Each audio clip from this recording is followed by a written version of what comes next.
Okay, my name is Janet Kenya Mura.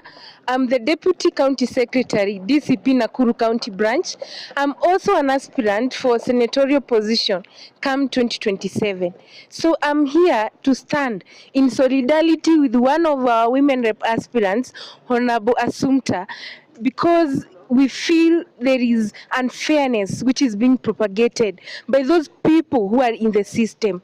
Please stop harassing people because of their political stand. Every Kenyan has a right to align with whichever political party that they want. We also say you should also be ashamed of harassing women. Women are already facing so many challenges as in the political cycles and space. So why are you creating more burden to women leaders?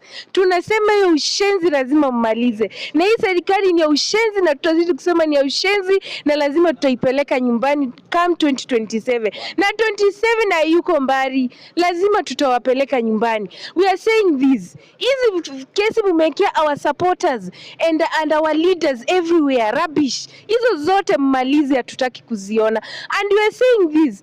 Why are you not using that energy to bring the goons that you are using in churches, in political rallies, even in storming people's private premises like we saw in Tuju's case? Why are you not apprehending such people and redirecting your energy to bring this to bring this country to order? Why are you doing that? Why are you not holding those people who are supposed to be held accountable and redirecting the energy at the wrong places? Sisi tunasema hivi, sisi DCP hatusongi.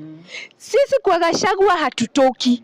Na wewe huwezi kuwa kiongozi wetu. Kiongozi wetu ni Rigathi Gachagua. Na chama ni DCP na Wakenya sio wajinga. Hiyo chama ya udaku hakuna mtu atachaguliwa nayo next year. Chama ni DCP na viongozi watachaguliwa na DCP na watasimama na wananchi kwa sababu ni wananchi watawachagua. So tunasema hivi, we don't want political harassment.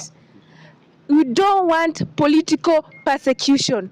We also don't want our men and women in uniform to take political stands. We need them to be very neutral. And if they have to participate in politics, as one of us has just said here, mtu aeke uniform yake chini, resign kutoka kwa hiyo kazi, tupatane kwa uwanja tukisema one time na hiyo 2 term ya ushenzi.